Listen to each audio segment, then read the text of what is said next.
सदाशिवसमारम्भां शङ्कराचार्यमध्यमाम् अस्मदाचार्यपर्यन्तां वन्दे गुरुपरम्पराम्।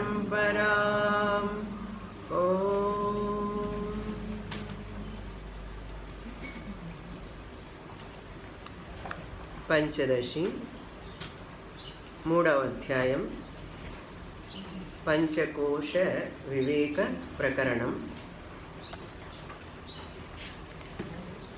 6వ శ్లోకం.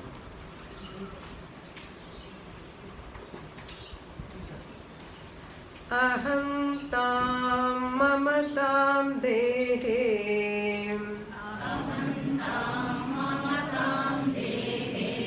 గేహాదౌ చ కరోతి యః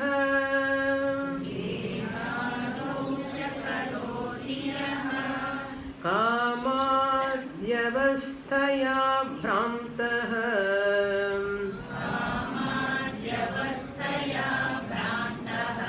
నాసావాత్మా మనోమయః.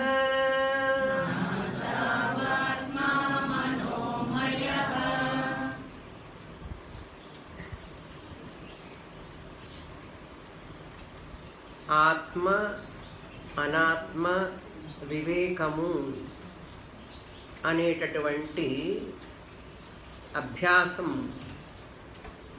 వేదాంత శాస్త్రంలో ప్రథమ మెట్టు. ఆత్మ అంటే ఏది సత్యం, ఏది నిత్యం, ఏది శాశ్వతం, అది ఆత్మ. ఏది అనిత్యం, ఏది అశాశ్వతం, అది అనాత్మ. అంటే అశాశ్వతమైనది, అనిత్యమైనది, మిథ్యా అయినది అనాత్మ అని తెలుసుకోవాలి. అనిత్యమైనటువంటిది ఎప్పుడూ కూడా మనకు సుఖ శాంతిని ఇవ్వదు. మనం అనుభవించే సుఖశాంతులన్నీ కూడా ఎండమావి లాంటివి. అంటే సుఖం ఉన్నట్లుగా కనపడుతుంది అందులో, కానీ దగ్గరికి పోతే ఉండదు. దగ్గరికి పోతే అంటే అనుభవించేటప్పుడు మనకు దాని యొక్క అనిత్యత్వం తెలుస్తుందన్నమాట. ఏదైతే అనిత్యమో అది అనాత్మ అని తెలుసుకోవాలి. ఆత్మ కానిది అనాత్మ. ఈ విచక్షణ జ్ఞానం మనిషికి మాత్రమే ఉన్నది, ఈ అవకాశం. తెలివిగల వ్యక్తి దీన్ని సద్వినియోగం చేసుకుంటాడు. జీవితాన్ని వృధా చేసుకోకుండా సద్వినియోగం చేసుకుంటాడు. కాలః క్రీడతి గచ్చతి ఆయు. కాలం త్వరగా పరిగెడుతున్నది, అది ఎవరి కోసం ఆగదు. శరీరం కూడా ప్రతి క్షణం వృద్ధాప్యాన్నే చెందుతుంది, కానీ వెనక్కి రాదు, యవ్వనాన్ని పొందదు. ఇది పరమ సత్యం. ఇది జ్ఞాపకం పెట్టుకోవాలి మనం. దీని యొక్క శరీరం యొక్క పరిమితి. శరీరమాద్యం ఖలు ధర్మ సాధనం. ఇది ఒక సాధనము. ఈ శరీరము ఒక సాధనము అని తెలుసుకోవాలి. ఈ సాధనాన్ని చక్కగా ఉపయోగించేవాడే బుద్ధిమంతుడు. అలా బుద్ధిమంతుడు ఎప్పుడైతే ఈ సాధనాన్ని చక్కగా వినియోగించుకుంటాడో, అంటే దీనికి కారుకి సర్వీస్ చేసినట్లుగానే దీనికి సర్వీస్ చేస్తుండాలి. దేనికి చేస్తున్నాను నేను, దీన్ని దేనికి పోషిస్తున్నాను నేను, దీని పరమార్థం ఏమిటి అనేది గమ్యం మర్చిపోకూడదు. కారు తుడుస్తాం, పెట్రోల్ వేయించుకుంటాం కారుకి. దేని కొరకు? ఏదో ఒక గమ్యం చేరడానికే కదా. గమ్యం చేరడానికే కారును అంత జాగ్రత్తగా చూసుకుంటాం. మరి ఈ కారు సంగతి ఏంటి? ఈ యొక్క వాహనం, శరీర వాహనాన్ని మనం జాగ్రత్తగా చూసుకుంటున్నాం దేని కొరకు? ధనం ధర్మార్థం. ధనాన్ని సంపాదిస్తున్నాం ధర్మం కోసం అన్నాడు. నిజంగా చెప్పాలంటే ధనం ఆహార సంపాదనార్థం కదా. ఆహార సంపాదనార్థం ధనం. ఆహారం దేనికోసం అంటే ప్రాణ సంధారణార్థం, ప్రాణాన్ని సంధారణ చేసుకోవడానికి. ఈ ప్రాణ సంధారణం దేనికి అన్నాడు. మళ్ళీ రేపు ఇంకా బాగా తినడం కోసం అండి అన్నాడు. Live to eat or eat to live. తినడం కోసం జీవిస్తున్నావా, జీవించడం కోసం తింటున్నావా? జీవించడం కోసం తింటున్నాం. ఎందుకు జీవించాలి అంటే ఈ వాహనం యొక్క పరమ పురుషార్థం ఏమిటో తెలుసుకోవాలి, దీన్ని పయనింపజేయాలి అటువైపు అనేది ఇంగిత జ్ఞానం అండి. ఇది ఇంగిత జ్ఞానం. దీనికి పెద్ద పిహెచ్డి చదవక్కర్లేదు. ఈ ఇంగిత జ్ఞానం లేకుండా, ఈ ఇంగిత జ్ఞానం మనకు రాకుండా ఆ మెకాలే ఎడ్యుకేషను అది మసిపూసి మారేడుకాయ చేయటం అంటారు చూసారా. చిన్నప్పుడు ఒక సామెత, మసిపూసి మారేడుకాయ చేయడం. అట్లా చేశాడండి మనల్ని. ఆ ఆంగ్ల విద్యతో మనకి ఈ యొక్క జీవన పరమార్థాన్ని కనుమరుగయ్యేటట్లు చేయడంలో ఎంత సక్సెస్ఫుల్ అయినాడంటే 100కి 100 పాళ్ళు సక్సెస్ అయిపోయినాడు. అది ఆ విద్య యొక్క గొప్పతనం. మనం ఎంతవరకు తీసుకోవాలి ఆ విద్యను తీసుకొని మన విద్యని మర్చిపోకుండా ఉంటే బాగుండేది. అది ఎంతవరకు తీసుకోవాలో అంతవరకు తీసుకోవాలి, తప్పులేదు. మన విద్యని, మన సంస్కృతిని, మన ఆచారాలు, మన సంస్కృతి యొక్క జీవన సరళిని మర్చిపోకుండా ఉంటే మనం సేఫ్గా ఉండేవాళ్ళం. కానీ ఆ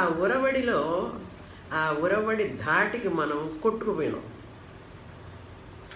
ఆ కొట్టుకుపోవడంలో కొన్ని జనరేషన్స్ దూరం అయిపోయి ఇప్పుడు ఇవన్నీ ఏమిటో కొత్తగా ఉన్నాయి. మనం చాలా నూతనంగా ఉందండి మాకు అన్నారు. ఇది అసలు ఫస్ట్ నేర్చుకోవాల్సిన విద్య మనకు. పంచదశిగా మామూలుగా మన యొక్క సంస్కృతి పద్ధతి ఆచారాలు ఇవన్నీ కూడా ఆరోగ్యానికి, శరీరానికి కావచ్చు, మనసుకు కావచ్చు, మన కుటుంబానికి కావచ్చు, సమాజానికి కావచ్చు, ప్రకృతికి కావచ్చు, దేనికైనా సరే చూస్తే అన్ని విధాలుగా మన యొక్క వైదిక విధానం, జీవన విధానం మనల్ని అలా ఉన్నతమైన స్థితికి తీసుకువెళ్ళే దాన్ని మనం పాతాళానికి తొక్కుకున్నాం. మనం చేసినటువంటి పెద్ద పొరపాటు, గ్రహపాటు, దాన్ని అనుభవిస్తున్నాం ఇప్పుడు. అందుకనే ప్రపంచానికి మనం చెప్పవలసింది పోయి మనము ఈరోజు తెలుసుకోకుండా కష్టపడుతున్నాం అనవసరంగా. ఇప్పుడిప్పుడే కొంచెం మెలుగు కళ్ళు తెరుస్తున్నాడు, ఇంకా పూర్తిగా కూడా తెరవలే. చిన్నపిల్లలు నిద్ర లేచేటప్పుడు ఎట్లా లేస్తారు, ఒకేసారి తెరవడు అంటాడు మొదట, తర్వాత కొంచెం తెరుస్తాడు. అట్లాగే మనం కూడా ఇప్పుడిప్పుడే మళ్ళీ కళ్ళు తెరుస్తున్నాం. అట్లా అయిపోకూడదు. మళ్ళీ రాదు, పోయిన తరం అవి రావు వెనక్కి. అదొక్కటి గుర్తుపెట్టుకోవాలి మనం. వయసు అయిపోయిందంటే మళ్ళీ రాదు, కాలం అయిపోతే మళ్ళీ రాదు, తర్వాత అనేది లేదు. హియర్ నౌ ఇట్ సెల్ఫ్, ఇప్పుడే ఇక్కడే అన్నారు. అందుకని పోస్ట్ పోన్మెంట్ ఉండకూడదు ఎప్పుడు కూడా. పోస్ట్ పోన్మెంట్ చేసుకుంటూ పోతే నీకు నెక్స్ట్ మూమెంట్ నీ చేతిలో లేదు. It is not in your hands. ఎప్పుడో చూద్దాంలే, ఎప్పుడో చేద్దాంలే అంటే మన చేతుల్లో లేదు కదా. అది ఎప్పుడో ఎట్లా ఉంటుందో ఎవరికి తెలుసు. కనుక ఇప్పుడే ఇక్కడే నేను ఈ యొక్క జీవితాన్ని సార్థకం చేసుకోవాలి అని నిర్ణయం, ఒక గట్టి నిర్ణయం తీసుకోవాలి. ఆ నిర్ణయం తీసుకున్నప్పుడే మన యొక్క గమ్యానికి మనం చేరగలుగుతాం. అనేటటువంటిది మనం ప్రతిసారి గుర్తు చేసుకుంటూ ఉండాలి. దీన్నే అలర్ట్ లివింగ్ అంటారు. అలర్ట్ లివింగ్ ఉండాలి. అది లేకపోతే మనిషి జన్మ వృధా అయిపోతుంది. కనుక శాస్త్రం మనకు వివేకాన్ని గురించి చెప్తూ ఉంటుంది ప్రతిసారి. వివేకంతో ఉండు. ఏది ఆత్మ, ఏది అనాత్మ, వివేకం. ఆత్మ అనాత్మ వివేక. పంచకోశములు అనాత్మ. దాని లోపల నిహితం గుహాయాం, అంతరంగంలో లోపల నేను నేను నేను అంటూ ఆత్మ ఉన్నది. దాన్ని తెలుసుకో. ఈ పంచకోశాలన్నిటికంటే కూడా వ్యతిరిక్తమైనది, విలక్షణమైనది అని మనకు పంచకోశాలు పరిచయం చేశారు. ఏమిటి ఆ పంచకోశాలు తిరిగి చెప్పండి ఒక్కొక్కటి. మొదటి పంచకోశంలో ఒకటి అన్నమయ కోశము, 2 ప్రాణమయ కోశం, 3, 4, 5, 5 కోశాల లోపల లభిస్తున్నాడు ఆత్మ నేను నేను అంటూ. ఇప్పుడు ఆ నేనులో అందరం నేను నేను అంటుంటాం. ఆ నేను అంటున్నప్పుడు ఆ నేను ఎవరు అని తెలుసుకోవాలి. రమణ మహర్షుల వారు మొదట దానితో మొదలుపెట్టారు. ఆయన హూ యామై అన్నారు. నేను ఎవరు అన్నారు. నేను ఎవరు కాదు అని ముందు తెలుసుకుంటే నేను ఎవరు అనేది అర్థమవుతుంది. నేను ఎవరు అంటే తెలుసుకోలేవు. అక్కడ మొదలు పెట్టకూడదు స్టెప్. నేను ఎవరు అనేది తెలుసుకోవడం కష్టం. నేను ఎవరు కాదు అది తెలుసుకో. ఎందుకంటే నేను ఎవరు కాదో అది నాకు తెలిసింది. బాడీ అయి ఉన్నది తెలుసు. తెలిసిన దాని నుంచి కదా తెలియని దానికి వెళ్ళాలి. నేను ఎవరు అనేది అసలు విషయం నాకు తెలియదు. దాని మీద విచారణ చేయకూడదు ఎప్పుడు కూడా. ఏం చేస్తున్నారు అంటే మౌంటైన్ పాత్ చదువుతున్నానండి అంటాడు. ఆంధ్ర అంతా కూడా, తెలంగాణ అంతా మౌంటైన్ పాత్ ఫాలోయర్స్ ఎక్కువ. మౌంటైన్ పాత్ ఏమిటండి అంటారా? అవన్నీ ఇప్పుడు చెప్పండి. నేను మీకు తెలిసే ఉంటే తెలిస్తే మంచిది, తెలియకపోతే ఇంకా మంచిది. ఓకే. నేనెవరు అనే దానికి ముందు నేను ఎవరు కాదు అది తెలుసుకోవాలి. ఇక్కడ మనకు ఇక్కడ పంచదశిలో విద్యార్థుల వారు పంచకోశాలు చెప్తున్నారు, వివరిస్తున్నారు. పంచకోశాలు 5 చెప్పి ఒక్కొక్క కోశం యొక్క స్వరూపం చెప్పి అది ఆత్మ కాదు, ఎందుకు కాదని చెప్పారు. అన్నమయ కోశం ముందు చెప్పారు, దాని స్వరూపం చెప్పారు, ఎలా పుట్టిందో చెప్పారు, ఎలా వచ్చిందో చెప్పారు, అది ఎందుకు ఆత్మ కాదు అని చెప్పారు, అది జడం అని చెప్పారు, అది నశిస్తుంటుందని చెప్పారు. ఆత్మ ఎన్నటికీ నశించదు కనుక ఇది ఆత్మ కావడానికి వీల్లేదన్నారు. ఈ శరీరం అనేటటువంటిది పూర్వజన్మ కర్మ వల్ల వస్తూ ఉంటుంది, మళ్ళీ ఇంకో జన్మ ఉంటుంది దీనికి. ఈ శరీరం పోతుంది, వాసాంసి జీర్ణాన్ని యథావిహాయ నవాని గృహ్ణాతి నరోపరాణి. కనుక శరీరం ఎట్లా అవుతుందిరా? ఆత్మ వస్త్రం కట్టుకుంటున్నాం, మళ్ళీ రేపు ఇది తీసేది మళ్ళీ ఇంకోటి కట్టుకుంటాం. కట్టుకునేవాడు వేరు, వస్త్రం వేరు. కనుక ఈ శరీరం కూడా వస్త్రం లాంటిది ధరిస్తున్నాడు. ఒకడు ఉన్నాడు లోపల, జీవుడు అనేవాడు ఈ శరీరం అనే వస్త్రాన్ని ధరిస్తున్నాడు. మళ్ళీ ఈ శరీర వస్త్రాన్ని వదిలిపెట్టి ఇంకొక వస్త్రాన్ని, శరీరాన్ని ధరిస్తాడు. కర్మ అనేది ఉన్నది. అలా లేకుండా శరీరం కనుక వచ్చి ఉంటే అది భగవంతుడికి దోషం అవుతుంది. ఆయన పక్షపాతి అనుకుంటాం మనం. ఎందుకు ఈ విధమైనటువంటి డిస్పారిటీ ఉంది బాడీస్లో, శరీరాల్లో? దానికి ఎవరు కారణం అంటే నీ కర్మే కారణం. కనుక క్రిందటి దేహం ఉండాలి నీకు. అప్పుడు చేసిన కర్మ ఇప్పుడు అనుభవిస్తున్నావు కనుక క్రిందటి జన్మ ఉండాలి. ఇన్ఫరెన్స్ అంటారు. నేను చూడలేదండి క్రిందటి జన్మని అన్నా. నువ్వు చూడలేదు కదా, ఇప్పుడు అనుభవిస్తున్నావు కదా కర్మ ఫలాన్ని, అంటే ఉండాలి. అనుమాన ప్రమాణం. క్రిందటి జన్మని ఎవరు చూడలేదు, మన జన్మ ఉంది. అర్జునుడు అడిగాడు, నీకెట్లా తెలుసాయంటే నాకు తెలుసురా అన్ని, నీకు తెలియదు అన్నాడు. బహూని మే వ్యతీతాని జన్మాని తవచార్జున తాన్యహం వేద సర్వాణి నత్వం వేద. నీకు తెలియదు, నాకు తెలుసు అన్నాడు. అలాగే మనకు పూర్వజన్మలు తెలియవు. మరి పూర్వజన్మ ఉందని ఎట్లా తెలుసండి అన్నాడు. ఇప్పుడు నువ్వు అనుభవిస్తున్న కర్మఫలాలన్నింటికి, సుఖ దుఃఖాలకి కర్మఫలం కనుక ఆ కర్మ ఎప్పుడు చేసి ఉండాలి? రేపు చేస్తావా, నిన్ను చేసి ఉంటావా? ఇప్పుడు అనుభవిస్తున్నావంటే, ఈరోజు మామిడి పండు తింటున్నావంటే ఇంతకుముందు నాటి ఉంటుంది. రేపు నాటి మామిడి పండు విత్తనాన్ని ఇప్పుడు తింటున్నానా నేను? తినం కదా. చిన్న లాజిక్ అండి. రేపు నాటబోయే విత్తనం యొక్క మామిడి పండు నేను తినను, ఎప్పుడో నాటినది. ఆ ఫలాన్ని ఈ పూట తింటున్నాను నేను అంటే ఎవరో నాటి ఉంటారు ఆ విత్తనం, అప్పుడు నాటింది ఇప్పుడు తింటున్నాం. అట్లాగే ఇక్కడ మాత్రం ఎవరో నాటింది కాదండి, మనమే నాటుకున్నాం. మన కర్మాన్ని మనమే చేసుకున్నాం. ఆ కర్మఫలాన్ని ఇప్పుడు అనుభవిస్తున్నాం. కాబట్టి జీవితం దేహం ఉండాలి. అదేవిధంగా ఇప్పుడు చేసిన కర్మకి మళ్ళీ ఇదే లాస్ట్ అనడానికి లేదు నీకు. చూసారా ఎక్కడ లాజిక్ ఉంది? ఈ శరీరమే నాకు లాస్ట్ అండి, ఇంకా నాకు జన్మ ఉండదండి అన్నాడు. నీకెట్లా తెలుసురా అన్న? నేను చాలా అభ్యాసం చేస్తున్నానండి, సాధన చేస్తున్నానండి అన్నాడు. ఒక్కొక్కడు ఒక్కొక్క రకంగా చెప్పుకుంటాడు.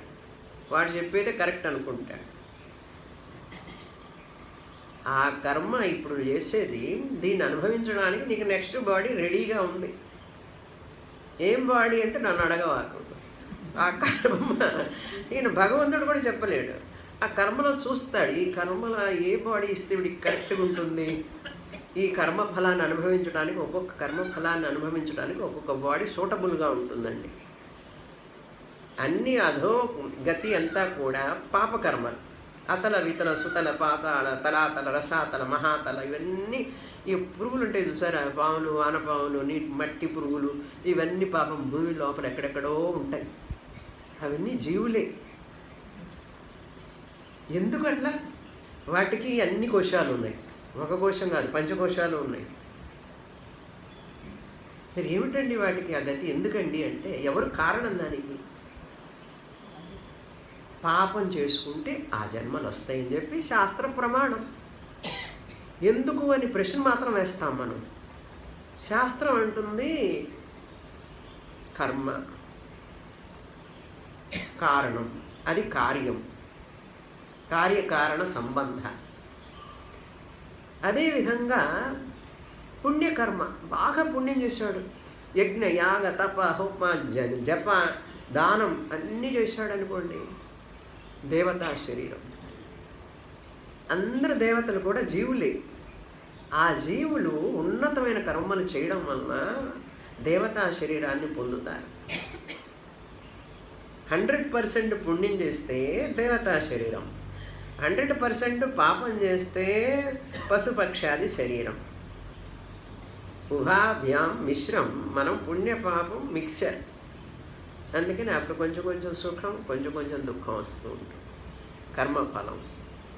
కనుక ఇప్పుడు ఎందుకు అని క్వశ్చన్ మార్క్ పోయిందా? ఎందుకండి, నాకే ఎందుకు రావాలి, అదొకటి. మళ్ళీ దీర్ఘం. ఈ బాధ నాకే ఎందుకు రావాలంటే ఇంకొకరికి రావాలనే. ఏమిటి అర్థం? ఎందుకు అనేది క్వశ్చన్ మార్క్ డిలీట్ చేసేయండి ఇప్పుడు. ఎందుకంటే నా కర్మ ఫలం అది మనకు తెలిసినప్పుడు, నా నాలిక, నా పన్ను నా నాలికని కొరికితే ఏం చేస్తాం? కాస్త పంచదార నోట్లో వేసుకుంటాం.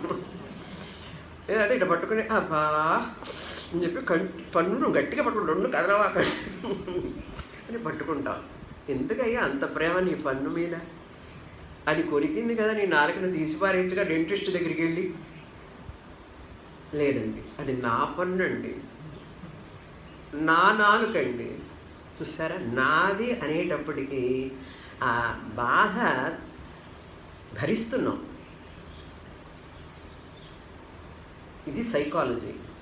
నాది అనేటప్పటికి భరిస్తున్నాం. అదేవిధంగా కర్మ ఫలం కూడా నేను చేసిన కర్మే కదా, నేను అనుభవిస్తే ఓకే అండి. చూసారా, ఇప్పుడు ఓకే అయిపోయింది. అంతకుముందు నాకే ఎందుకు రావాలి, నేనెందుకు బాధపడాలి, నేనెందుకు కష్టపడాలి అని చెప్పి 10 సార్లు 100 సార్లు అనుకొని ఫైనాన్షియల్ ఫెయిల్యూర్ కానీ, ఆర్థికంగా ఇబ్బందులు కానీ, శరీరాన్ని మనకొచ్చేవే కాదు. గేహాదౌ అన్నారు.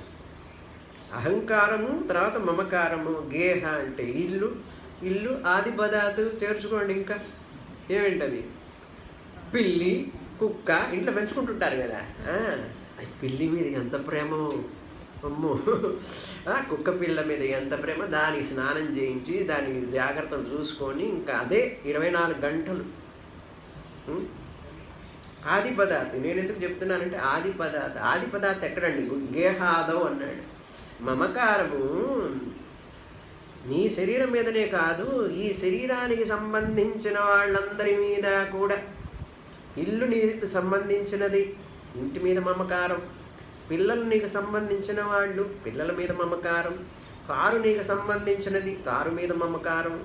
కారుకి కొంచెం స్క్రాచ్ అయితే నాకెక్కడో స్క్రాచ్ అయినట్టుంటుంది, మమకారం.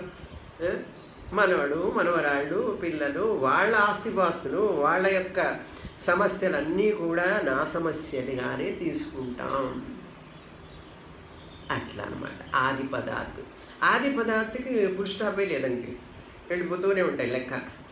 పొసెషన్స్, పొసెషన్స్ అంటారు వాటిని. దానివల్ల ఆబ్లిగేషన్స్. అది చెయ్యాలి, వాళ్ళకి వెళ్ళాలి, అక్కడికి వెళ్ళాలి, ఇక్కడికి వెళ్ళాలి, ఇది చేయాలి, చేయకపోతే ఎట్లా, మొహమాటం.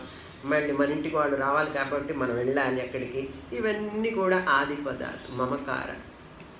ఈ అహంకార మమకారాలతో కూడినదే మనోమయ కోశము అని అన్నారు. మనల్ని ఇట్లా మన వాళ్ళకు ఉదాహరణ చెప్తారు కానీ కొన్ని ఉదాహరణలు చెప్తే వినటానికి కష్టంగా ఉంటాయి. కుడితి తొట్టులో పడిన ఎలుక. కుడితి తొట్టు, చిన్నప్పుడు కుడితి తొట్లు ఉండేవి. ఆవుకి, గేదెలకి కుడితి కలిపేవాళ్ళు పాపం. ఆ కలిపితే అది ఎలుకలు ఏం చేస్తాయంటే రాత్రిప్పుడు తిరుగుతుంది, అందులో పడిపోతాయి. అది రాత్రంతా కొట్టుకుంటూ ఉంటుంది, బయటికి రాలేదు, ప్రాణం కోసం తపల పడుతూ ఉంటుంది. మనిషి కథ కూడా అంత పెద్ద తేడా ఏం లేదు. మనం కూడా పైకి రాలేక, వెనక్కి పోలేక, కష్టపడుతూ, నానా బాధలు పడుతూ అలా సుడిగుండంలో తిరుగుతూ ఉంటాం. ఎందుకు ఇది కర్మ, ఎందుకు ఇట్లా, ఎందుకు ఇట్లా అంటే కాస్త విషయం తెలుసుకొని ఆయన కర్మఫలం ఇది అనుభవించేసే అయిపోతుంది అన్నాడు. ఇంకా చెప్పాలంటే అండి, కొంతమంది రోగం వస్తే రోగం కూడా మన యొక్క కర్మఫలమే. ఏ రోగం అనుభవిస్తున్నా కూడా వ్యక్తి అది కర్మఫలం అంటుంది శాస్త్రం. శాస్త్రం ఏముంది, మనకు ప్రమాణం కనపడుతుంది, అనుమాన ప్రమాణం. అనుభవిస్తున్నామంటే మన కర్మ అయి ఉంటుంది. అందుకని వాళ్ళు మాత్రలు వేసుకోరు. ఆర్థడాక్స్ పీపుల్ ఉంటారు కదా, బాగా ఆచార సంపన్నులు. ఎందుకు వేసుకోవాలి మాత్ర? నేను ఎందుకు మందు వేసుకోవాలి అసలు? Exhaust, let me exhaust that pain అంటాడు. చాలామంది ఉన్నారు అసలు అల్లోపతి మందులు అసలు తాకరు కొంతమంది. నేను కూడా వేసుకోను, నేను ఏ మందు వేసుకోను అనుకోండి, అది వేరే విషయం. మందులు వేసుకోను, అది దే ఎగ్జాస్ట్. ఎంత తితిక్ష ఉండాలండి. ఆ తితిక్షలో ఎలా వచ్చింది? Shock absorber like. ఎలా వచ్చిందంటే నేను చేసుకున్న కర్మే కదా, సో వాట్. చూసారా, మైండ్ సెట్ మారిపోయింది. అంతకుముందు కష్టంగా ఉండేది, చాలా అన్బేరబుల్ అన్నమాట, భరించలేనటువంటి బాధ. ఇప్పుడు నేనే కదా చేస్తుంటాను, పర్వాలేదులే, అనుభవిస్తా. చూసారా, ఇక్కడ తేడా వచ్చింది. కనుక కర్మ ఫలంలో, పుణ్యం పాపం, సుఖ దుఃఖంలో తేడా లేదు. వాటిట్లో కాదు, నీ మైండ్ సెట్లో ఉంది. మైండ్ సెట్ అంటారు దీన్ని. సెట్ చేసుకోవాలి మైండ్ని. అలా సెట్ చేసుకునే శక్తి మనకు శాస్త్రం ఇస్తుంది. ఇదిదా షాక్ అబ్జార్బర్ అంటే. మనకు జీవితంలో అనేకమైనటువంటి సంఘటనలు షాక్ తగులుతుంది. అవి వాటి నుంచి అబ్జార్బర్ అంటారు దాన్ని. మనకు కుషన్ లాగా ఉంటుంది శాస్త్రం అన్నమాట. మనకు అది బంపు తగులుతుంది, తగలకుండా మనకు కొంచెం సపోర్టుగా ఉంటుంది శాస్త్రం. అప్పుడు యూ కెన్ విత్ స్టాండ్ అంటారు. ఇప్పుడు మనోమయం గురించి తెలుసుకున్నాం, దాని స్వరూపం తెలుసుకున్నాం. ఈ అహంకారం, మమకారం, తర్వాత ఏమన్నారు? భ్రాంతి అన్నారు. చూశారు, భ్రాంత. భ్రమ నుంచి వచ్చింది భ్రాంతి. భ్రమ అంటే ఏమిటి? నిజం కానిది కదా భ్రమ. దాంట్లో నుంచి వచ్చింది కదా భ్రాంతి అనేది. ఈ అహంకారం మమకారం అనేది భ్రాంతిట. అది ఎట్లా భ్రాంతి అవుతుందండి అంటే శాస్త్రం చదవాలి, చాలా చాలా చదివితే తెలుస్తుంది. అది భ్రాంతి అని తెలియడానికి కొన్ని దశాబ్దాలు కూడా పట్టవచ్చు, చెప్పలేము. నమ్మం అంత తేలిగ్గా. అది భ్రాంతి ఎలా అవుతుందిలేండి. నీకు సత్యం అనిపించేదంతా కూడా సత్యం అనుకోవాలి. నీకు కనిపించేదంతా సత్యం కాదు. ఇప్పుడు భూమి తిరగకుండా ఉన్నది మీకు కదా, స్టేషనరీగా ఉంది భూమి, నిశ్చలంగా ఉంది భూమి. సత్యమా? ఎంత స్పీడ్గా తిరుగుతుంది భూమి? ఇదేమిటండి భూమి తిరుగుతుందంటారా? పని ఉన్నాను కూర్చున్నాం. అదే నాయన నీ అనుభవం వచ్చి భూమి నిశ్చలంగా ఉన్నదనేటటువంటిది నీకు జ్ఞానం. ఇప్పుడు అది సత్యం కాదు. భూమి తన చుట్టూ తాను తిరుగుతూ సూర్యుడి చుట్టూ తిరుగుతోంది. అబద్ధం అయిందా లేదా నీ అనుభవం? ఇప్పుడు సత్యం కాదని నిర్ణయం అయిందా లేదా? నీ అనుభవం సత్యం కాదు. అదేవిధంగా అహంకారం మమకారం కూడా సత్యం కాదని. ఎలాగైతే భూమి నిశ్చలంగా ఉన్నది అనేటటువంటి నీ భ్రాంతి ఉన్నదో అది సత్యం కాదని చెప్పి ప్రూవ్ అయిపోయింది. అదేవిధంగా ఇది కూడా అంతే. భ్రాంతి అంటే అది భ్రాంతి, ఇది భ్రాంతి. కనుక కాస్త టైం పడుతుంది తెలుసుకోవడానికి. అది విషయం. అసౌన ఆత్మ, ఇది ఆత్మ కాదు. మరి ఏమిటండి? మనోమయ, వికారం. మయ అంటే వికారం, మనస్సు.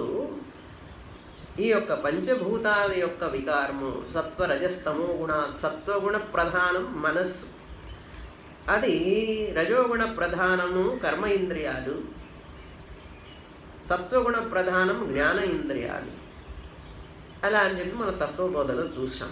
ఇంతవరకు క్రిందటి క్లాసులో చూసాం. ఇప్పుడు విజ్ఞానమయ కోశం యొక్క స్వరూపము, దాని అనాత్మత్వాన్ని గురించి చెప్తున్నారు. 3 కోశాలైన ఇప్పటికీ 3వ నెంబర్ ఇల్లు దాటి ఎన్నో నెంబర్ ఇంటికి వెళ్ళాలి? 4వ నెంబర్ ఇంటికి వెళ్ళాలి. ఏమిటా 4వ నెంబర్ ఇల్లు? విజ్ఞానమయ కోశం. చదువుతాం. లీనా సుప్తౌ వపుర్బోధే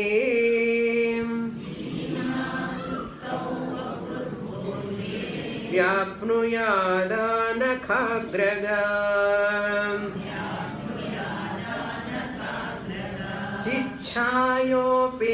చిచ్ఛాయోపేతధీర్నాత్మా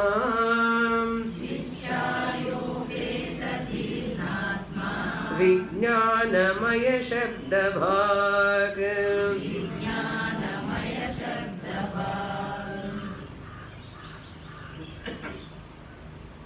విజ్ఞానమయ శబ్దభాగ్. విజ్ఞానమయ కోశమని పిలువబడుచున్నటువంటి 4వ కోశము శబ్దభాగ్ అంటే పేరు పొందినటువంటి. ఏమని? విజ్ఞానమయము అని. నిన్న చెప్పాను, సూక్ష్మ శరీరంలోనే వాటి పనులు విడివిడిగా చేస్తున్నప్పుడు అంతఃకరణంలో వాటికి వేరే కోశం పేరు పెట్టాం. విజ్ఞానమయ కోశం అని, మనోమయ కోశం అన్నాం, ప్రాణమయ కోశం అన్నాం. ఈ 3 కోశాలు కలిపి ఏ శరీరం? సూక్ష్మ శరీరం అని తెలుసుకున్నాం.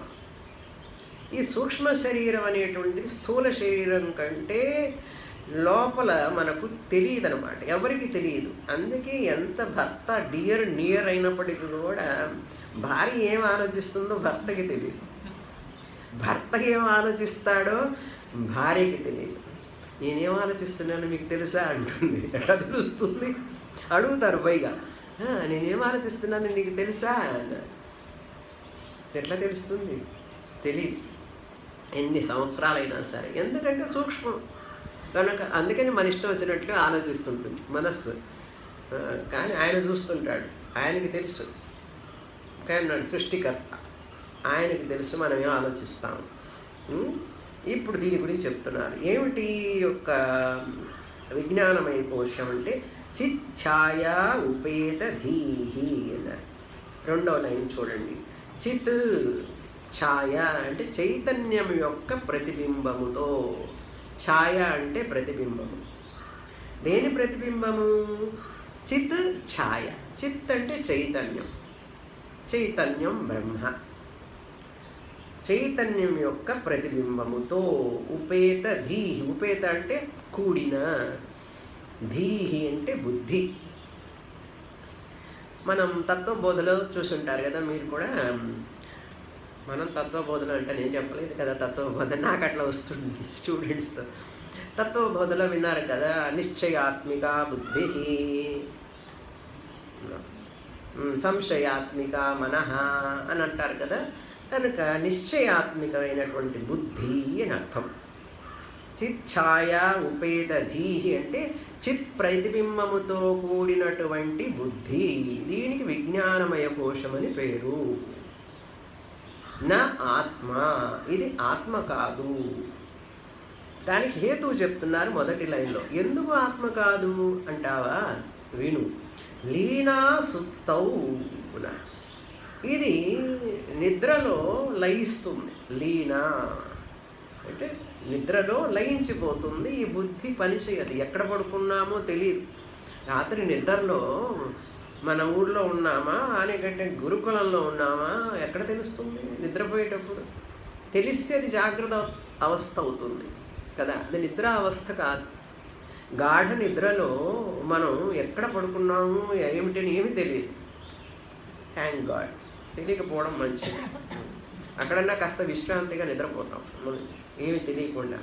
వపుహు బోధే అన్నారు. మళ్ళీ శరీరం మేలుకున్నప్పుడు, జాగ్రత్త అవస్థకు వచ్చినప్పుడు వపుహు సకారాంత నపుంసకలింగ, వపుస్సు శబ్ద. వపుహు వపుషి వపుంషి.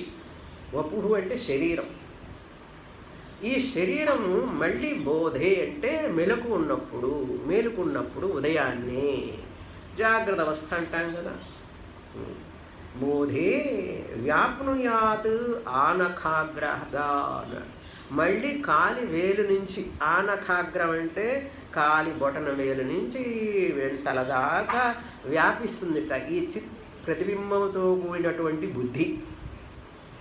కర్త అన్నమాట. లేచాను, మెళుకు వచ్చింది, నేను ఇప్పుడు ఏం చేయాలి అన్నాడు. ఆటోమేటిక్గా పనులన్నీ మొదలు పెడుతుంది చేయడం. ఆ చిత్ చైతన్యముతో కూడిన బుద్ధి కర్త, ప్రమాత, ఇవన్నీ చేయడం పనులు మొదలు పెడుతుంది. ఏదైతే అట్లా చేస్తున్నదో, నిద్రలో లయించిపోతున్నదో, మెలకువ రాగానే మళ్ళీ తన శరీరం అంతా వ్యాపించి, అందుకనే చూడండి ఎక్కడ పట్టుకున్నా కూడా ఆ చిత్ ప్రతిబింబం ఉండడం వల్ల మనకు స్పర్శ తెలుస్తున్నది శరీరంలో. ఆ చిత్ ప్రతిబింబం ఉండడం వల్ల. చిత్ ప్రతిబింబం అంటే ఏమిటి అంటే, అద్దంలో మన ముఖం చూసుకుంటే ప్రతిబింబం ఏర్పడినట్లే ఈ చిత్ చైతన్యం అంతటా వ్యాపించి ఉంది. ఆత్మ అంతటా ఉన్నది. అంతటా ఉన్న ఆత్మ చైతన్యం ఈ మనస్సు అనేటటువంటి అంతఃకరణం అంటే అద్దం లాంటిది. అది స్వచ్ఛంగా ఉండడం వలన అందులో ఈ ప్రతిబింబిస్తుంది చైతన్యము. ఈ ప్రతిబింబించి ఈ బుద్ధిని చైతన్యం చేస్తుంది. జడమైన మనస్సుని, బుద్ధిని చైతన్యవంతం అవుతుంది. చైతన్యం అయ్యి ఏం చేస్తుందంటే ఈ శరీరం అంతా వ్యాపిస్తుంది. ఎంతసేపు పడుతుందండి వ్యాపించడానికి? మానిటర్ ఏమైనా ఉందా దానికి? టైం చూద్దామంటే fraction of seconds, in no time. మెలకు రావడం, నీకు ఆ స్పర్శ తెలిసిపోతుంది. కాళ్ళు కదులుస్తావు, చేతులు కదులుస్తావు, అన్నీ చేస్తావు. మళ్ళీ నిద్రలోకి సారంగానే అది రెస్ట్ తీసుకుంటూ ఉంటుంది లోపల. ఆ బుద్ధి, ఆ చైతన్యం, ప్రతిబింబం కూడా అవి రెస్ట్ తీసుకుంటుంటాయి. వృద్ధం లేవగానే ప్రతిబింబం కనుక కొంచెం లేట్ అయిందనుకోండి, ఏమవుతుంది? ప్రతిబింబం రావడం లేట్ అయితే ఏమిటి? రే పిలవండి రా డాక్టర్ని అంటారు. డాక్టర్ని పిలవండి అంటారు. జడమైపోయి కూర్చుంటుంది కదా. పొద్దున్నే లేవగానే ఆ స్పర్శ ఉండాలి. అదనమాట. అది చెప్పారు. ఇప్పుడు విజ్ఞానమయ కోశం అర్థమైంది కదా. ఎంత చక్కగా చెప్తున్నారో చూడండి. విద్యారణ్యుల వారు. నేను చక్కగా చెప్తున్నాను లేదని నేను చెప్పడం లేదు, విద్యారణ్యుల వారు చెప్తున్నారు. తర్వాత శ్లోకం. ఇప్పుడు మనోమయం గురించి తెలుసుకున్నాం. ఇప్పుడు విజ్ఞానమయం చిత్ప్రతిబింబముతో ఉండడం వలన, అది స్వతహాగా దానికి చైతన్యం లేకపోవడం వలన, అది అప్పు తీసుకోవడం వలన అది ఎట్లా ఆత్మ అవుతుందయ్యా? ఆత్మ కాదు అని చెప్పి నా ఆత్మ అన్నారు.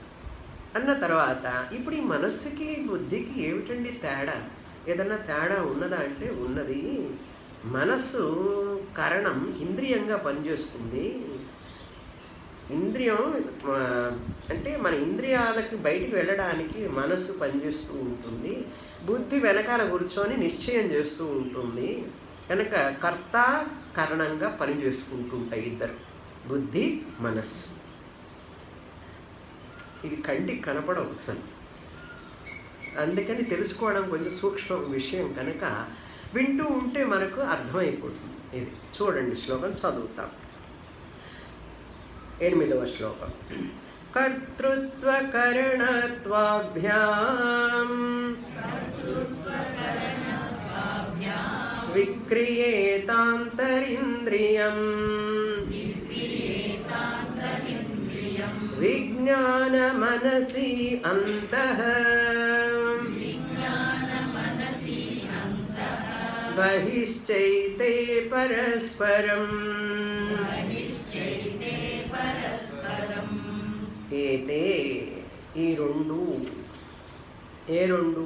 విజ్ఞాన మనసి, విజ్ఞానమయ కోశ మరియు మనోమయ కోశ, ఈ రెండు కూడా అంతః బహిః పరస్పరం. పరస్పరం రెండు ఒకటికొకటి జాయింట్ వెంచర్ అన్నమాట.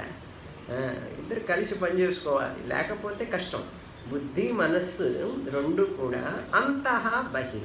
బుద్ధి లోపల ఉండి డైరెక్ట్ చేస్తుంది. కఠోపనిషత్తులో చూస్తుంటారు కదా, ఆత్మానం రథినం విద్ధి శరీరం రథమేవతు బుద్ధిం తు సారథిం విద్ధి మనఃప్రగ్రహమేవ చ. కనుక బుద్ధి మనస్సు అనేది రెండు చాలా చాలా ఇంపార్టెంట్. ఎంత శరీరం ఉన్నా 70 కేజీలు 80 కేజీలు, ఈ బుద్ధి మనస్సు కనుక సరిగ్గా లేకపోతే అవుట్ మనిషి. అంత సూక్ష్మమైనటువంటివి చాలా అవసరం శరీరానికి. అంతః విజ్ఞానమయ కోశం, బహిః మనస్సు బయటికి వెళుతుంది. చూసారా బుద్ధి బయటికి వెళుతుంది, మనసు బయటికి పోతున్నదండి అంటాడు. ఏదో చూసినట్లే. చూసావా నువ్వు? కంటితో చూడలేదండి, బయటికి పోతుందండి మనస్సు, బహిర్ముఖం అవుతుందండి. బహిర్ముఖం అయితే ఏం చేయాలి? అంతర్ముఖ సమారాధ్య బహిర్ముఖ సుదుర్లభ. ఎట్లండి బహిర్ముఖం అవుతూ ఉంటే అంతర్ముఖం ఎట్లా అవుతామండి? మేమంతా కుటుంబంలో ఉన్నాము, సంసారం, పిల్లలు, జల్ల అంతా ఉన్నారు. ఈ పిల్లల తర్వాత జల్ల ఏమిటో నాకు తెలియదు. ఈ పిల్ల జల్ల అని ఉంటారు. ఏదో ఊత పదం అనుకుందాం, ఊత పదం. ఓకే, అలా అంటే ఒకళ్ళ తృప్తి వాళ్ళకి. ఓకే, వీళ్ళన్నీ ఉంటే మమ్మల్ని అందరినీ అంతర్ముఖం అంటారు. మరి ఎందుకు లలిత సహస్రనామం చదువుతావు? మూసిపెట్టి పుస్తకం కదా. అంతర్ముఖ సమారాధ్య బహిర్ముఖ సుదుర్లభ చదువుతూనే ఉన్నావు. ఎన్ని సంవత్సరాలు? 10 సంవత్సరాలు, తర్వాత 20 సంవత్సరాలు. ప్రయత్నం చేసావా? ఏమిటా మాట అసలు అంటే చేయలేదండి. లలితాదేవి బహిర్ముఖులకు అంటే బాహ్యంగా ఎప్పుడు మనసు పరిగెడుతూ ఉండే వాళ్ళకి లభ్యం కాదు. ఆ తల్లి లలితాదేవి ఎవరికి లభిస్తుంది? అంతర్ముఖ సమారాధ్య. ఆమెను అంతర్ముఖుడైవి సమారాధన చెయ్యి, ఆరాధించు అన్నాడు. అది ఎవరైతే చేస్తారో వాళ్ళు నిజమైన భక్తులు కదా. అందుకని ఆ మంత్రం అన్నిసార్లు చదువుతాం, ఆ పేరు మనం. ఇప్పుడు ఈ మనస్సు ఏమంది? బహిః అన్నారు, బయటికి వెళుతూ ఉంటాం. బుద్ధి చెప్తుంది ఇంకా చాలే, వెళ్ళిన వరకు రా లోపలికి అని అడుగుతుంది అప్పుడప్పుడు. ఇప్పుడు కాదు, తర్వాత వస్తాను, క్యాంపుకి టైం లేదు. ఒక ఆయన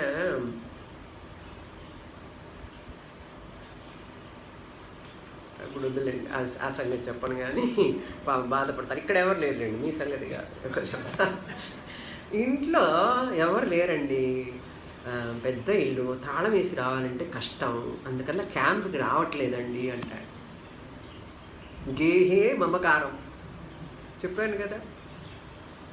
కుక్క పిల్ల మీద మమకారం విన్నాను, ఇంతవరకు పిల్లి మీద మమకారంతో క్యాంప్కి రాని వాళ్ళు కూడా ఉన్నారు. తాబేలు మీద మమకారం ఒక ఆయన్ని చెప్పేస్తాను, ఎందుకు మాట దాగదు. స్వామిని గారు తాబేలు తీసుకురావచ్చా క్యాంపుకి అని అడిగాడు. ఫస్ట్ టైము, నేను ఎప్పుడు వెళ్ళా. అంటే ఏమిటంటే తాబేళ్ళు తేవడం ఏంటంటే, నేను తాబేళ్ళు పెంచుకుంటానని ఇంట్లో, అది నీళ్ళల్లో పెడతాం బకెట్లో, దాన్ని క్యాంపుకి తెచ్చుకోవచ్చు అని. ఎట్లా తీసుకొస్తారండి అన్న, బ్యాగులో పెట్టి తెచ్చుకుంటానండి అన్నాడు. ఇప్పుడు విద్యారణ్య వారు చెప్పింది కరెక్టే కదా, అదో అంటే ఇప్పుడు అది కూడా చేర్చుకోండి ఒకటి. ఇంతవరకు కుక్క పిల్లే చెప్పా, ఇప్పుడు తాబేలు కూడా చెప్తా.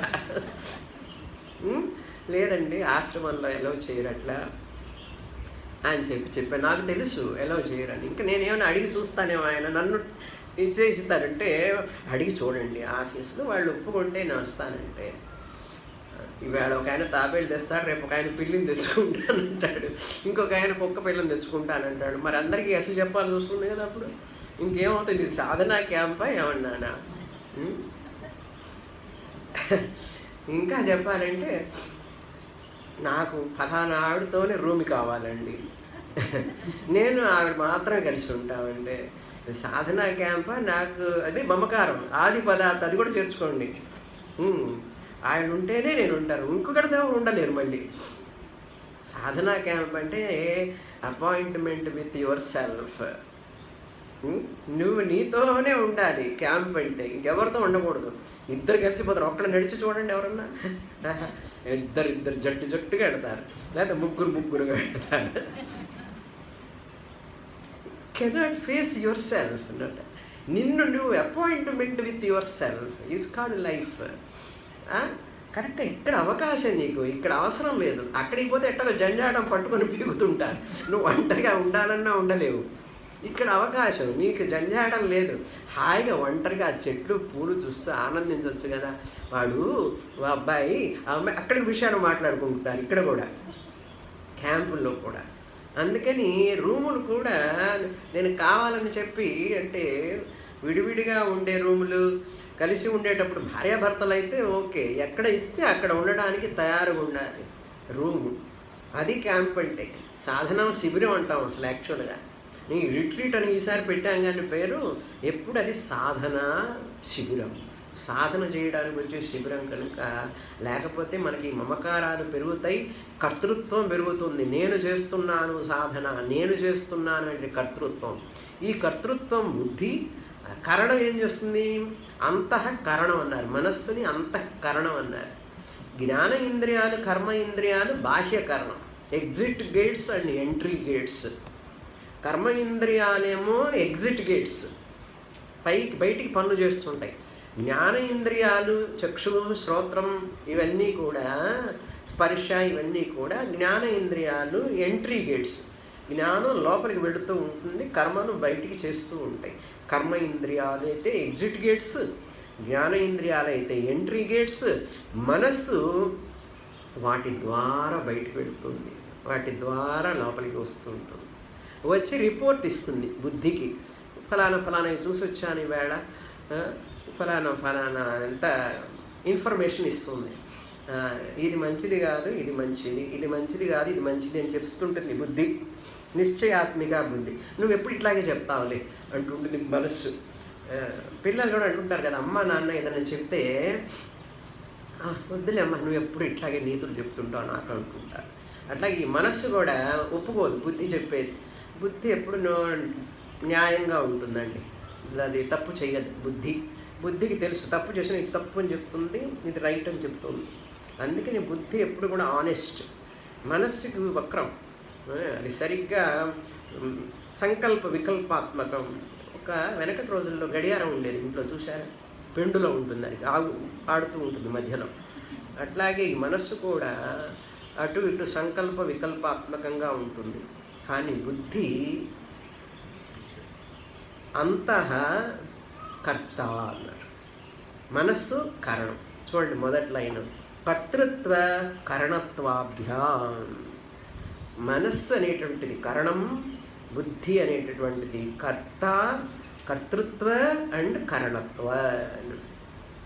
డూవర్హుడ్ అండ్ ఇన్స్ట్రుమెంటల్హుడ్. ఇన్స్ట్రుమెంట్ అంటారు కరణాన్ని. విక్రియేత. విక్రియేత అంటే మార్పు చెందుతూ ఉంటుంది అన్నమాట. మార్పు చెందడం. విక్రియేత అంతరింద్రియం. వికారం చెందడం అన్నమాట. మార్పు చెందడం. అంతరింద్రియముల యొక్క ఈ వికారాలు రెండు కూడా, బుద్ధి మనస్సు, ఈ రెండిటి యొక్క వికారములు విజ్ఞానమయ కోశము, మనోమయ కోశం అని చెప్తారు. పరస్పరం అంతః బహిః ఏతే భవతః. భవతః మనం సప్లై చేసుకోవచ్చు. తర్వాత శ్లోకం. కాచిదంతర్ముఖా వృత్తిః ఆనంద ప్రతిబింబభాగ్ పుణ్యభోగే భోగశాంతౌ నిద్రారూపేణ లీయతే.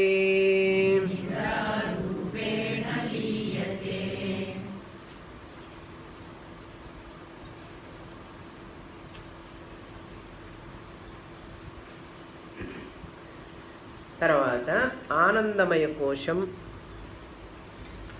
ఆనందమయ కోశం యొక్క స్వరూపము, దాని అనాత్మత్వము చివరిది అన్నమాట. ఇప్పుడు ఎన్నో హౌస్కి వచ్చాం మనం? 5. కాచిత్ అంటున్నారు. కాచిత్ అంతర్ముఖా వృత్తి. రెండో లైన్ చూడండి. పుణ్యభోగే భోగశాంతౌ. పుణ్యము యొక్క కర్మ ఫలాన్ని మనం అనుభవించేటప్పుడు సుఖ రూపంలో వస్తుంది. అది భోగము అంటారు. భోగం అంటే కర్మ ఫలాన్ని అనుభవించడం అని అర్థం. పుణ్యకర్మ యొక్క ఫలాన్ని అనుభవించేటప్పుడు అనుభవ కాలమునందు భోగే, పుణ్యభోగే సతి కాచిత్ అంతర్ముఖా వృత్తి. అనిర్వచనీయమైనటువంటి ఒక వృత్తి, ఆలోచన లోపల అంతర్ముఖా వృత్తి ఒకటి కలుగుతుందన్నమాట. వృత్తి అంటే ఆలోచన. ఆలోచన కూడా కంటికి కనపడం. ఆ ఆలోచన అనేటువంటిది లోపల ఉండదు. సుఖ వృత్తి, మోద ప్రమోద అట్లా వస్తాయి. ప్రియ మోద ప్రమోద వృత్తి. Happy, happier, happiest. బాగుందండి, చాలా బాగుందండి, చాలా బాగుందండి. చూసారు? బాగుందండి అంటే ప్రియం, చాలా బాగుంది అంటే మోద, ముదు ధాతు. ప్రమోద ఒక ఉపసర్గ చేరుస్తాం. ప్రకర్షేణ మోద.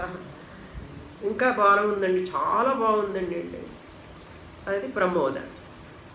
ఇట్లా గ్రడేషన్ ఉంటుందన్నమాట ఈ వృత్తికి. ఎప్పుడు కూడా అన్నిటికీ ఉంటుంది అట్లా.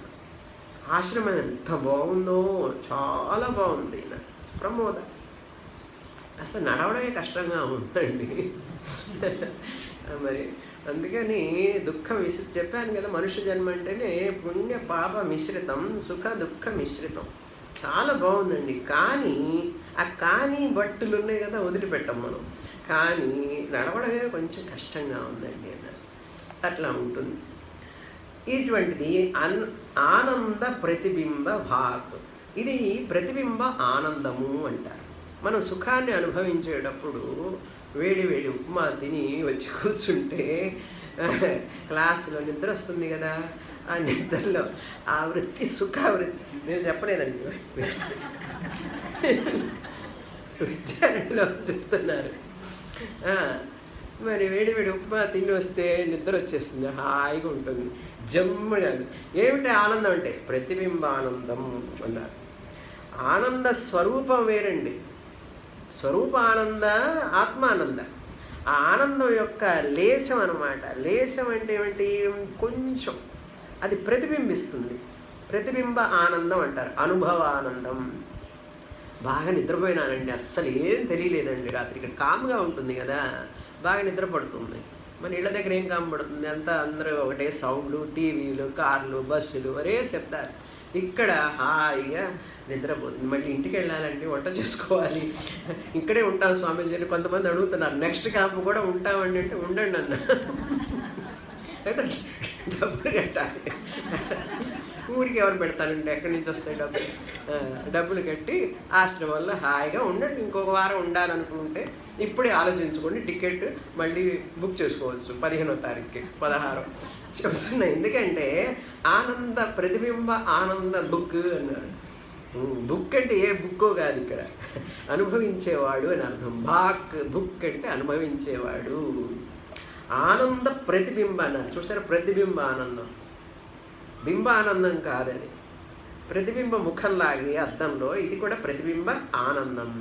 నిద్రపోయేటప్పుడు బాగా సుఖంగా ఆనందంగా నిద్రపోతాం. క్లాసులో కూడా నిద్రపోతుంటాం. అప్పుడప్పుడు క్లాసులో బాగా నిద్రపడుతుందండి అన్నారు. అది కరెక్ట్. ఎందుకంటే మాట్లాడినివ్వం కదా, కామ్గా కూర్చోవాలి. 4 స్టాప్ పెడుతూ ఉంటాం, అందులో వెనకాల కూర్చుంటే ఇంకా చక్కగా సుఖంగా నిద్రపడుతుంది, ఎవరు డిస్టర్బ్ చేయరు. అప్పుడప్పుడు నవ్విస్తుంటే జోకులు వేస్తే మెలుగు వస్తుంది.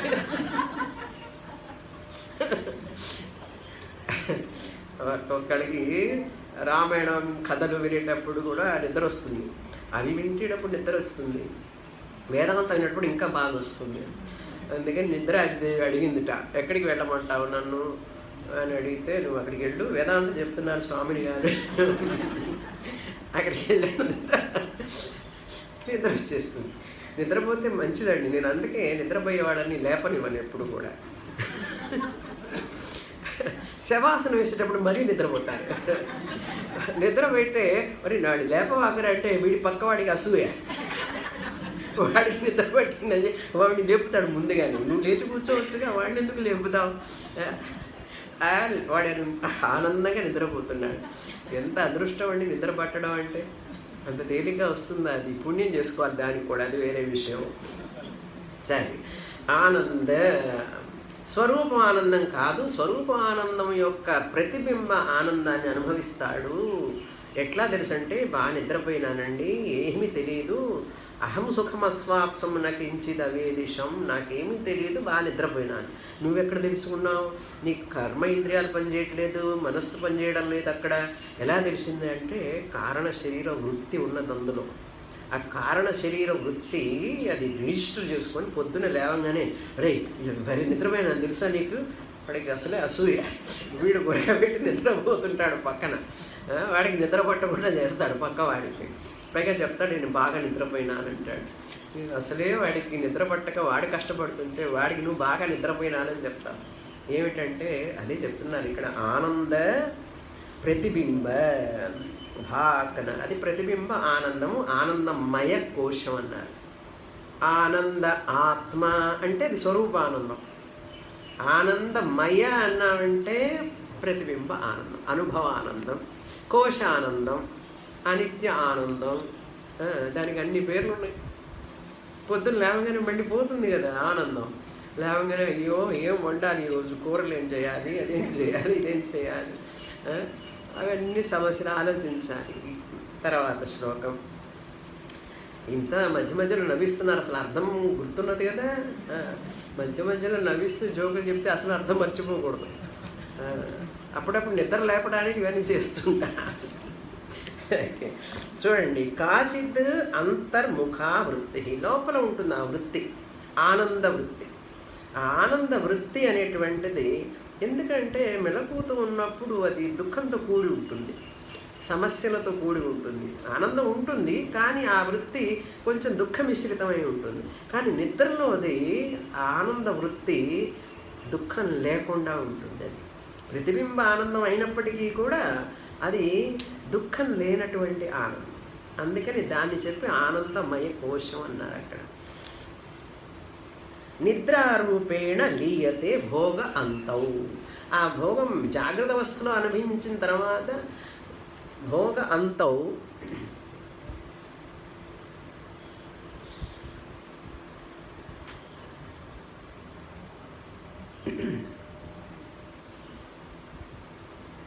అంటే భోగము అనుభవించిన తదుపరి అని అర్థం. అంతం అంటే ఆ భోగం అయిపోయినప్పుడు అది ఎలా అయిపోయిందని తెలుస్తుంది? నిద్రారూపేణ, నిద్రారూపంగా అది మనకు లీయతే, లయించిపోతుంది. గాఢ నిద్రలో ఉంటారు కదండి, అప్పుడు మనకు ఆనందం మాత్రమే ఉంటుంది. ఆనందమయకోశం కారణ వృత్తి ఉంటుంది అక్కడ, అంతే, ఇంకేమీ ఉండదు. పూర్ణమైనటువంటి ఆనందం, కానీ స్వరూప ఆనందం కాదు, ఆనందమయ కోశ ఆనందం, కారణ శరీరం అంటాం. తర్వాత శ్లోకం 10. కాదాచిత్ కత్వతో నాత్మా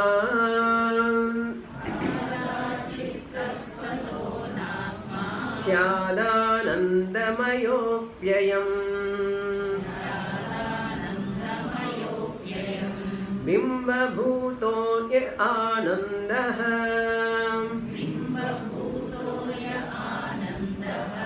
ఆత్మాసౌ సర్వదా స్థితేః.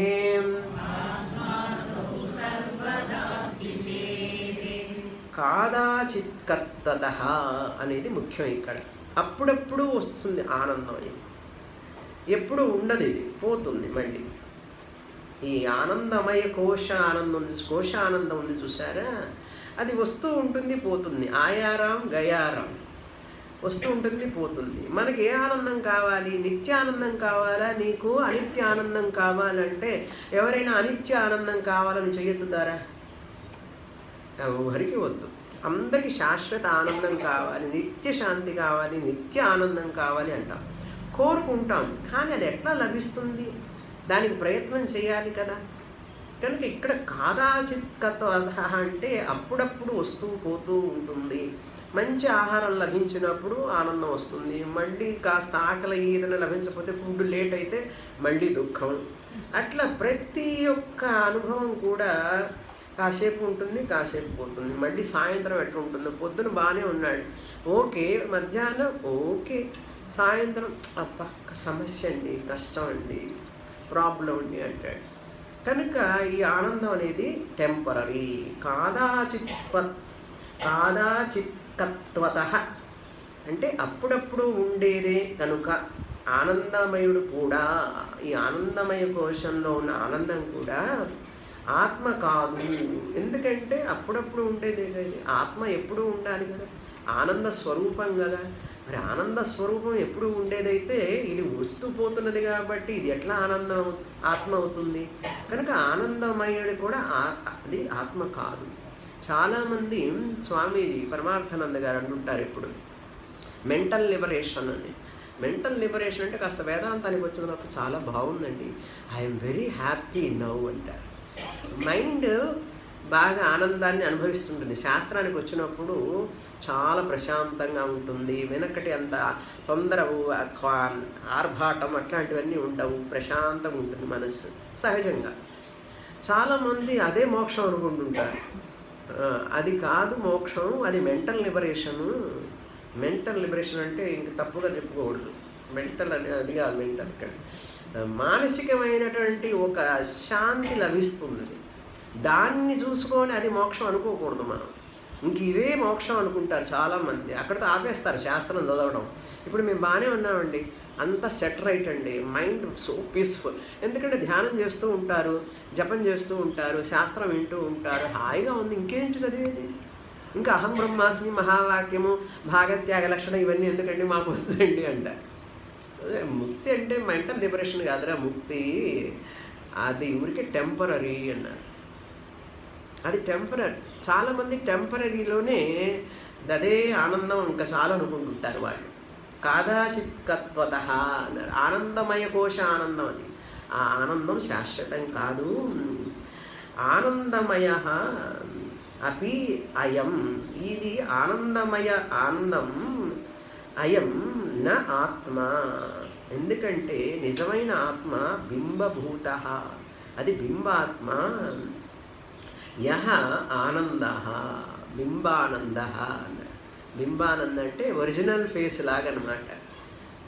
ప్రతిబింబానందం అంటే రిఫ్లెక్టెడ్ ఫేస్ లాగా. ఆత్మ అసౌ సర్వదా స్థితే, ఇది ఎప్పుడూ ఉండేది. ఎప్పుడూ ఉంటుంది ఆనందం. అది వచ్చే పోయే ఆనందం కాదు. ప్రతి ఆనందానికి వెనుక, ప్రతిబింబానందానికి వెనుక బింబానందం ఉంటుంది. బింబానందం లేకుండా ప్రతిబింబ ఆనందం రాదు. కనుక ప్రతి ప్రతిబింబానందం వెనుక, అనుభవానందం వెనుక బింబానందం ఉన్నది అని చెప్పి అది నువ్వు అని తెలుసుకో. కనుక ప్రతిబింబానందం వెంట పరిగెత్తవాలి. న ప్రహృష్యేత్ ప్రియం ప్రాప్య నోద్విజేత్ ప్రాప్య, అప్రియం ప్రాప్య న ఉద్విజేత్ అన్నాడు కృష్ణ పరమాత్మ. మనకి ఎక్స్టెసివ్ ఇట్లా అనమాట. డిప్రెషన్ అప్రెషన్లోకి వెళ్ళకూడదు. దుఃఖం వస్తే డిప్రెస్ అయిపోవడం, ఆనందం వస్తే పొంగిపోవడం, ఎగిరి గంతులు వేయడం, ఇట్లాంటివన్నీ ఉండవు జ్ఞానికి. ఎగిరి గంతులు వేసేది, కింద పడేది అన్నీ ఈ దుఃఖము అనిత్యమే, ఈ సుఖము అనిత్యమే. ఈ మధ్య సుఖ దుఃఖాల మధ్య సాక్షిగా ఉండే ఆత్మ సత్యం. అది నిత్యం, అది శాశ్వతం, అది నీ నిజస్వరూపం. అది తెలుసుకోవడానికి ప్రయత్నం చేయి. వీటిలో ఊగిసలాడవాడు. ఇవి అట్రాక్షన్గా ఉంటాయి, కానీ వాటి మీద మనసు పెట్టకు అన్నాడు. ఈ అనిత్యమైన సుఖాల వైపు మనసు పెట్టవాకు. ఇవన్నీ అనాత్మే. ఆనందమయ కోశం కూడా అనాత్మే.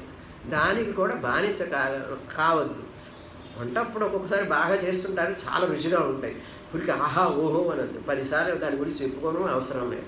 కానీ మనం అట్లా ఊరుకోం కదా. ఇవాళ బోండా బాగా చేశారు కదా, చాలా బాగుంది, ఎంత ఫస్ట్ క్లాస్గా ఉందో అంట. దాని గురించే మాట్లాడతారు, బోండా గురించే. అంతసేపు ఎందుకు దాని గురించి మాట్లాడడం? పుస్తకం తీసి కాదు చదవచ్చు కదా, ఏం శ్లోకం చెప్పారు, ఇవాళ ఏమిటి పాఠం జరిగింది, ఒకసారి దాన్ని బ్యాక్గ్రౌండ్ చూసుకోవాలి. అనాత్మ గురించి ఎక్కువ సమయాన్ని వెచ్చించకూడదు. బుద్ధిమంతులు ఎప్పుడు కూడా అనాత్మకి ఎక్కువ సమయాన్ని ఇవ్వరు. అవివేకులు ఎక్కువ సమయాన్ని ఇస్తారు అనాత్మకి. కనుక మనం సాధన చేసేటటువంటి ఆధ్యాత్మిక పరులైన వాళ్ళు ఎక్కువ సమయాన్ని ఆత్మచింతనలో ఉండాలి. చింతనలో అంటే శాస్త్ర పఠనం, శాస్త్ర శ్రవణం, మననం ఇలా చేస్తూ ఉండాలి. అది విషయం. అందుకని ఎక్కువ సమయం మాట్లాడకుండా మౌనంగా ఉండడం, అనవసరంగా మాట్లాడకుండా ఉండడం చేస్తూ ఉంటే మనకు మనస్సు దీని మీద కేంద్రీకృతం అవ్వడానికి ఎక్కువ అవకాశం ఉంటుంది. అందువల్ల ఈ యొక్క విషయం అంత సూక్ష్మమైనటువంటి. ఇప్పుడు 5 కోశాలు అయిపోయినాయి, అవి అనాత్మని నిర్ధారణ చేశాం. ఇప్పుడు పూర్వపక్షి వస్తాడు, ఆయన్ని నిరాకరించి మన ఆనంద ఆత్మ గురించి చెప్పుకుంటాం తర్వాత. ఓం పూర్ణమద పూర్ణమిదం పూర్ణాత్ పూర్ణముదచ్యతే పూర్ణస్య పూర్ణమాదాయ పూర్ణమేవావశిష్యతే. ఓం శాంతి శాంతి శాంతి. హరి ఓం శ్రీ గురుభ్యో నమః. హరి ఓం.